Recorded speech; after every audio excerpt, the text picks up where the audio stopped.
Ramesh പിഷാരടിയെ election ക്യാമ്പയിനിങ്ങിന്റെ ഭാഗമായിട്ട് ഒരു ഏരിയയിലോട്ട് കടന്നപ്പോഴത്തേക്കും ഒരു BJP സപ്പോർട്ടർ ആയിട്ടുള്ള ഒരു സ്ത്രീ ആ ഏരിയ വെച്ചിട്ട് തടയുകയും അത് അവരുടെ ഏരിയ ആണ്, അതുകൊണ്ട് ഇവർക്ക് കടക്കാൻ സാധിക്കില്ല എന്നുള്ള ഒരു കമന്റുമാണ് അവർ പറഞ്ഞത്.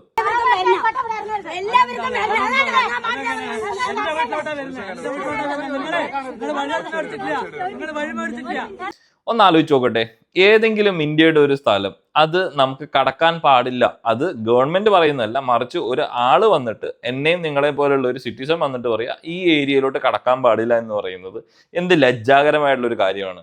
ഇവരാരെയാണ് പേടിക്കുന്നത്? ഇവരുടെ സ്ഥാനാർത്ഥിയായിട്ടുള്ള ശോഭാ സുരേന്ദ്രൻ എത്ര സ്ട്രോങ് ആണ്, എത്ര ജനത്തിലോട്ട് ഇറങ്ങി പ്രവർത്തിക്കുന്നതാണെന്ന് അവർക്കറിയാം. അപ്പൊ പിന്നെ അവർ ഈ രമേശ് പിഷാരടിയെ പേടിക്കേണ്ട ആവശ്യമുണ്ടോ? അവരെ സംബന്ധിച്ച് അവരാലോചിക്കേണ്ടത് എന്താണ്? ഏത് സ്ഥാനാർത്ഥി വന്നും പൊക്കോട്ടെ, അവരെ സംബന്ധിച്ച് അവര് പ്രവർത്തിക്കുക, അവര് ജയിച്ചെടുക്കുക, അവർ ആ സ്ഥാനം ഏറ്റെടുത്ത് ജനങ്ങളെ സേവിക്കുക. സോ രമേശ് പിഷാരടിയെ പേടിക്കാതെ ഏതൊരു പാർട്ടിയാണോ ആ പാർട്ടി ഏറ്റവും നല്ലതായിട്ട് ഈ വരുന്ന ദിവസങ്ങൾ നല്ല രീതിയിൽ ക്യാമ്പയിനിങ് ചെയ്യുക, ജനങ്ങളോട് നല്ല നല്ല ഐഡിയാസ് ഷെയർ ചെയ്യുക, അതും ഇംപ്ലിമെന്റ് ചെയ്യാൻ പറ്റുന്ന ഐഡിയാസ്, എന്നിട്ട് വോട്ട് കരസ്ഥമാക്കാൻ വേണ്ടി ശ്രമിക്കുക.